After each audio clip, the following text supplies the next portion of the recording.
This video is about getting information onto a screen to help you use your Tascam DM-3200 or DM-4800, and it involves several pieces of software hardware, and I thought I would share this with you guys. I found some things recently that are pretty neat, and I'd love to share them with you. So to start off, let's look at the software that's usually used, and that is at the Tascam website. You can find it is the TMCompanion. This has been out for, I don't know, 15 years. It's been out a long time.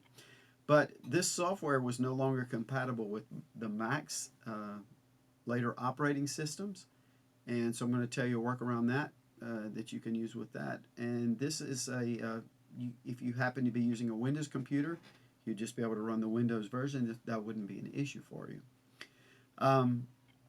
Included in this discussion is also the screen and getting that information. Now, for a long time, if you've been in the forums, you've heard people talk about the 2CMI card.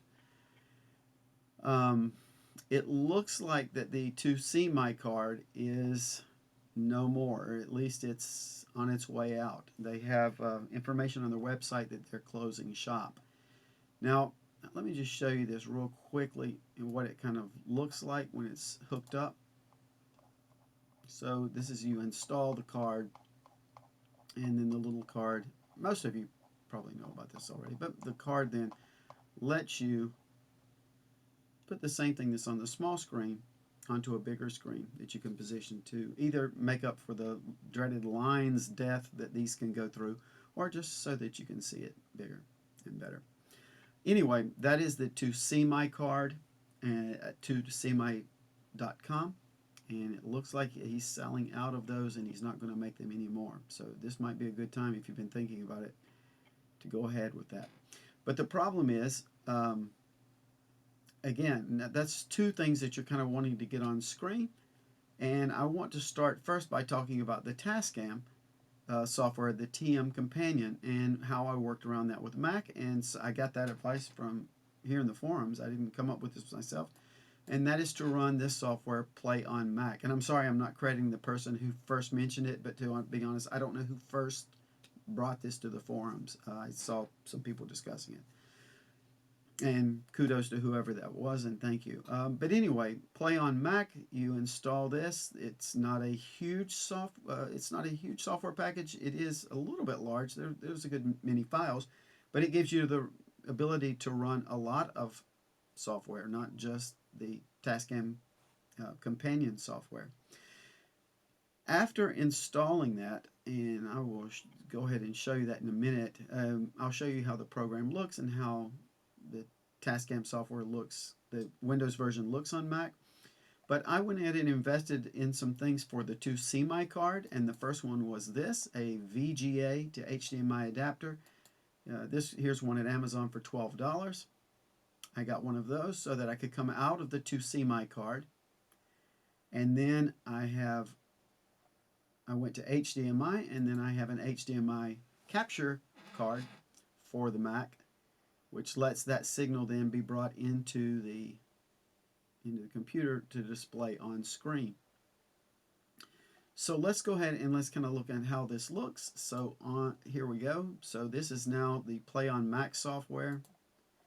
And when it opens, I just launched the TMCompanion software, which I installed right after I installed PlayonMac. This was the Windows 1. I don't know, maybe 5 or something like. It's the latest Windows version. Anyway, and this comes up, and then I can open this window. Now, this is the window I actually, well, both of them are pretty important, but I really wanted to be able to view this on the screen that I have positioned over my mixer. So it occurred to me, I wanted this larger. On the larger screen, it looks even smaller than it does here. And so I thought, I wonder if I could use something else to blow it up. And then it occurred to me, well, why not just use OBS? And so using OBS, I capture the window, and I can have this. And if you use OBS, if you know about it, it's also free software and it's amazing. I love OBS. And it's what I'm using to make this video, but it's also what I'm using to display this information on that monitor above my mixer. So with OBS, you can do things like trim things that you don't need to see. You can change the tint.